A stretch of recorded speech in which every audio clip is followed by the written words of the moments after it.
Hey guys, Veebat here with another V-Plays, and yes, we are in the Tu-12. We got the mission for it, and I have been just going nuts on it. I have used all of my tokens, and we finally got this thing, and we've only upgraded with free XP to the top engines and the top dorsal gunner, not the tail gunner, the one that's actually sitting on the back, because he actually has a bigger field of fire, so you tend to get that gunner on target more often. The bombs on this aircraft are going to be the same bombs you get on the IL-20 and the IL-40 and the IL-40P. It's the Fab 500s. They do 7,000 damage per bomb. That's not taking into account having Demolition Expert. This is, as Kaim Invictus had said when I asked him and I saw him flying it, it is a Tier 9 PE2. It flies pretty much the same way. This is a dive bomber line, and you can see how effective it is at being able to zip in here at high speeds and flip a zone. Now, I can't claim that whole zone myself. My teammates had killed an aircraft there, but we were a huge contributor to that. I know that there's actually a heavy fighter up there, player controlled, because there are 3 specialists on the enemy team, 2 of which are in heavy fighters, so I got to worry about that. This aircraft is fast in the dive, but it is not as fast as these heavies at tier 9 and 10, or actually at 9 and 8 in this battle, but it is definitely something to be concerned about. I know I can't take out the big sites here, so I drop 1 bomb on a light site, and then I drop 3 on this 2 big sites in the middle. Unfortunately, you gotta look out for that splash. So we did take a bit of damage there. I was able to get the engine back up and running, and now I'm just avoiding incoming AA fire. This is fairly maneuverable for a bomber, and I do have a friendly over here taking out some of those ground attackers, so there we go. We managed to flip the zone. The enemy team has not gotten the artillery site over on the other side. I'm not sure what we're calling these, but they didn't get it. And now we get to kind of wait for our opportunity.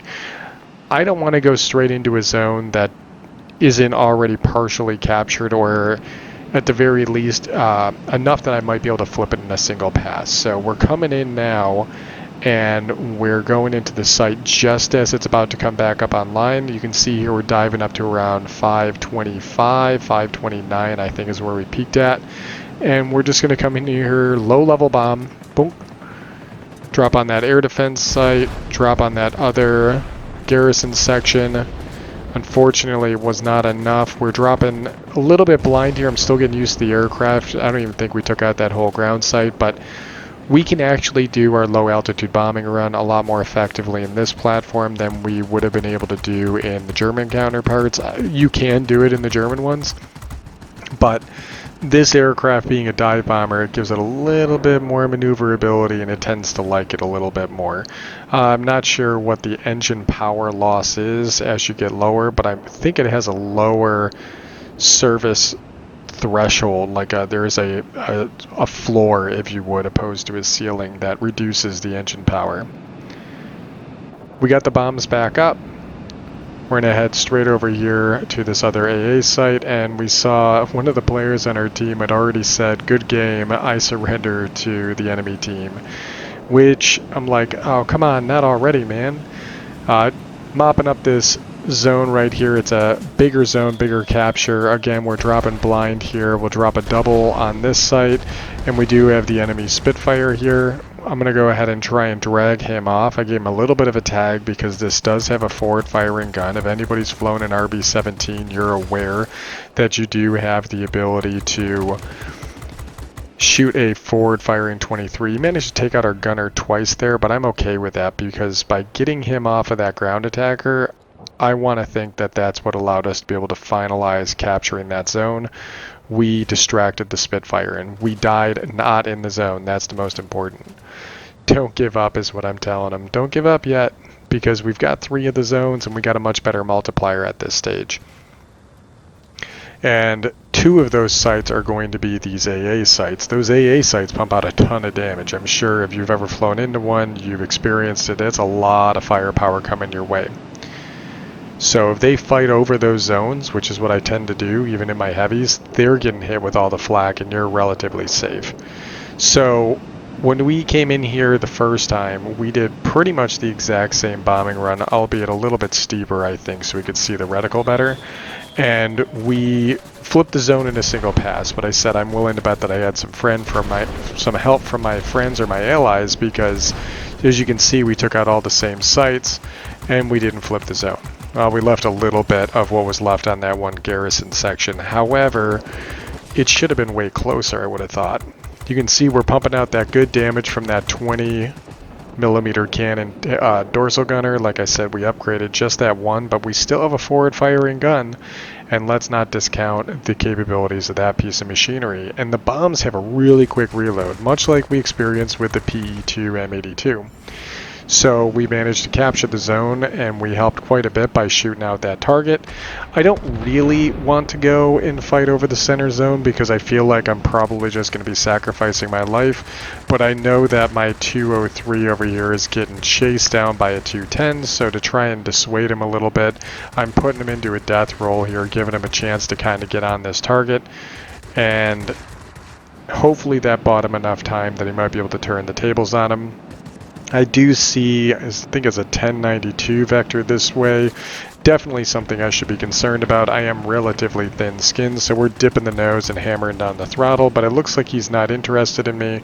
And now that there's enough enemy aircraft in this area, now would be a good time for me to head for the mid and try and do a bombing run in the center. Now I thought, okay, what if I just try and do reticle view and drop these bombs? That's a little bit wide.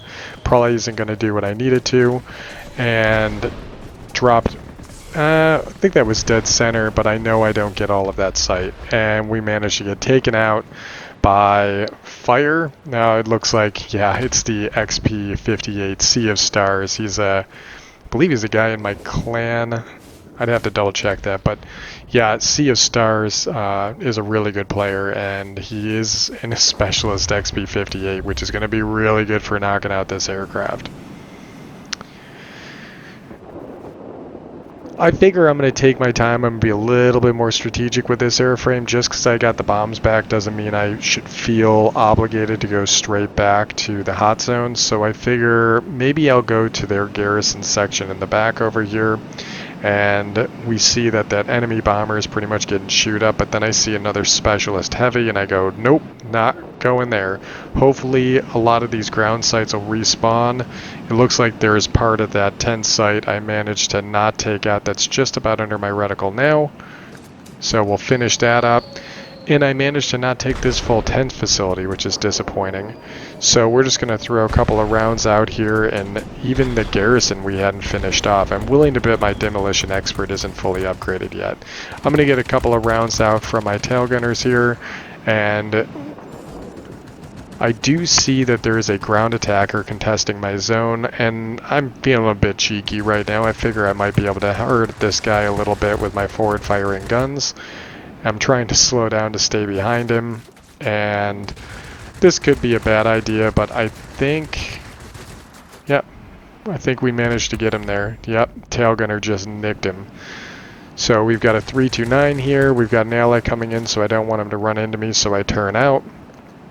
It looks like he's coming in a little bit hot in the 262. So I get my guns on the 329 here, and we're tickling away what's left of his health. And got him. I'm pretty sure the ground AA was helping me out, but again, if you look at that mid, all I'd be doing is sacrificing 2 points, and that's definitely not what I want to do. So I'm going to be gunning it into the middle here, looking for some ground targets, but there isn't too many there, so I'm going to have to probably engage an aerial target, believe it or not. Oh, we're losing our 329. That hurts our overall capture. We're getting guns on. I bet the Spitfire is wondering what the heck just happened, and now I'm feeling the heat from this heavy coming in on me. I try to bomb trap him here, and ineffective, and yet again it looks like it's shooting Sea of Stars, sorry, in the XP58, and knocked us out. We did manage to get 16,000 personal points, and we got grade 1. We also got Conqueror, Thunderer, and Winged Legend. Let's get back to the hangar and check out the stats a little bit more closely. Alright, so here we are at the end results screen, and again, we really racked in a pretty good list of medals and points. We got 550 capture points received, so awesome. And we're getting a little bit further in our flying start here. If we compare to the rest, yep, that is Sea of Stars is U.S.S.R. In fact, I think he's one of the original members, but yeah, he's a personnel officer, so he's a high-ranking guy. Sorry, Sea of Stars. But yeah, he's a really good player, really nice guy. I just haven't been playing much on the clan side as I've been dedicating a lot of time to recording. So overall, my team didn't necessarily do as well as the players on the enemy team. As you can see, they came up with some pretty impressive scores and they killed quite a few aircraft.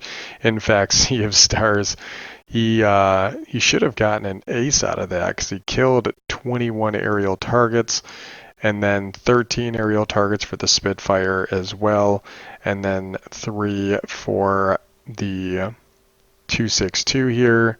Meanwhile, we had the higher multiplier, which allowed us to be able to get the edge, which is what's very important when you're seeing these special events that give you a multiplier for this attrition game mode. Overall, Tu-12 is exactly as Caim Invictus had actually indicated during a chat I had with him when he was probably one of the first people to have this aircraft. And he said it was essentially a Tier 9 version of the PE2. Now, while I enjoy my PE2, I don't necessarily think that I'm going to keep the Tu-12 in the hangar if I can avoid it. I know the Su-10 is supposed to be a bit of a departure from what we see with the Tu bombers, but I'm hoping that we'll be able to get into the Su-10 as soon as it's available for that discounted rate. I'm not sure if I qualify, but if I do, I'll definitely be getting the EF-131 and the Su-10 if I possibly can. Anyways, guys, this is the Tu-12, and if you see this thing, plan on seeing it at lower altitudes, and that's going to give you a really good opportunity to be able to knock out that target. Anyways, I hope you guys enjoyed the video, and as always, I'll catch you on the next one.